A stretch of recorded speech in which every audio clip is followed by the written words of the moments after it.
Welcome to the video. Today what I'm going to talk about is individual coaching methods and the reasons why.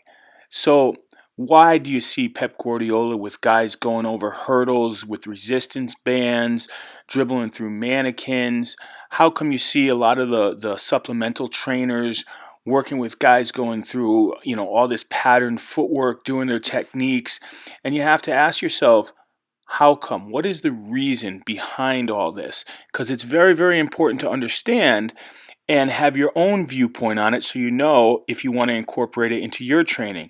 As always, don't forget to support the channel and subscribe. So here's one sample exercise I'll give you right now that works on concentration, focus, fitness, and technique.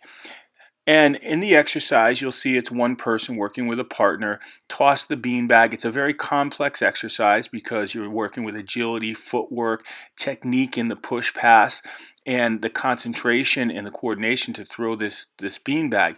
You can't really ever take a second off in this exercise because it demands your concentration. So it hits a lot of different areas. Would you use this in the middle, in the middle of a college season? Maybe you can use it on a day that's a slower day with a less workload, just maybe on a day that the guys are recovering a little bit. So now we have the next exercise: concentration, focus, fitness, technique. And we've added a little bit of a simple decision making to this exercise. So the partner calls out the color, he has to go to the color quickly, good footwork, and he has to perform a technical piece as well. And you could see, so the decision making is not exactly game related. So this requires concentration, listening to decision, knowing which color to go to, and performing your technique. And it definitely has fitness involved. Next, we see just fitness and technique with a little bit of concentration, less than the beanbag. We see a simple speed ladder as the guys get through. So there's definitely a lot of fitness and some technique. Here we go, just a different variation using the octagon rings. And it's not as demanding concentration and focus wise. It's more physical and technique in what you see here. Now what you're going to see next is going to be fitness, technique, concentration. There's some dynamic movements in here, and you're going to have coordination of movement because you're working in a team setting, in a bigger group setting, so it's important to have that coordinated movement. And this is an exercise that you'll see the team is doing, so there's actually multiple exercises that's going on here in two different groups. And you see bounding, you see dribbling, you see playing to the correct foot, and so forth. So this becomes, it's a passing pattern that involves a couple dynamic movements from physical and also the passing and the dribbling and things like this. So it works a lot of different aspects.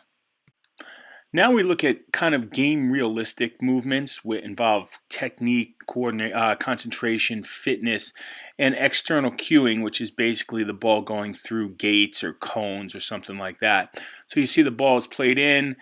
The markers kind of give him a sense of where he is and where to play the ball. And so those are kind of the gates and the external cueing of this exercise. It's done in the exact area of the field, pretty much where a striker would receive the ball. Here we go. Again, this exercise is done in the exact area of the field where they would do a movement like this. And you could see that the cones help mark out their spacing for them. So one of the things I would ask is, do you always mark out the spacing for your players?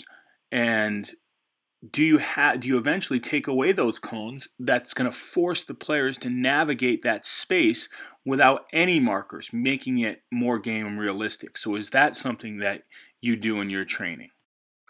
Then the next thing I'll ask is, what's the goal of your training? Is it fitness? Is it technical? Is it decision making?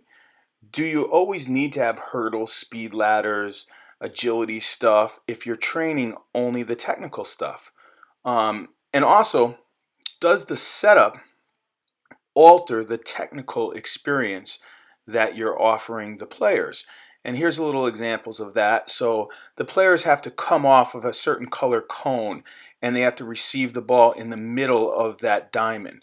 So yeah, the colors, when they come off different colors, they're receiving the ball backpedaling, they're receiving the ball left to right, from right to left, to running forward to receiving the ball. And that actually alters their technique that they're actually doing. So my question is, does the training environment make the players better at the real game? You always have to ask that question. Does it? Now, a lot of things that I would say is when I look at the modern day trainings now, um, if you're training technique and you want to get better at technique, how come you have to step through 5 hurdles or a speed ladder before you perform your repetition? It doesn't make sense to me if your goal is to train technique. However, if you're doing fitness, if you're doing some agility, okay, that makes perfect sense to me. If you're adding all these things for concentration and all this, well, what is your focus of that training? Is your focus to get the kids really concentrated and working hard, forcing some sort of an overload? So when you strip all those things away, the exercise becomes easier after you strip all those extra layers away. Okay, that makes sense to me as well. What I would warn against is just because you see some of these guys doing these amazing things with speed ladders and balance balls and all these things is why? Do you have to use it? You can, and some of it is very beneficial, but understand why you're using it. If you have kids doing their first touch through cones and so forth, using external cueing, why are you doing that? Probably because the outcome of external cueing is more accurate passing and shooting. But then are you stripping all the markers away so they can do this? Build those grid cells up, build that memory up of the space so they can operate in a real game without cones, without poles, without mannequins. So I'll leave you with this point. When you look at a really good track runner, right, or a golf person, they do a lot of things that don't look exactly like running in 100 meters, right? They do a lot of flexibility, they do some explosive stuff. Golf people break up their swing, their mechanics into 12 different pieces or whatever it is. You can do that in the game of soccer, but understand the purpose of why you're doing it, how much you need to do it, when during the season you need to do it. Is it better to do it in the off season? Um, you have to have a plan in place for all this, and that's a little bit of what tactical periodization is with training a whole entire team. But for me, I want to go further because I want to know the exact reason and how that affects the players for each and every exercise that I do with the team. So hopefully you enjoyed the video. Sometimes this gets a little long-winded and boring, but I think it's a really, really important thing to know and analyze what your methods are accomplishing.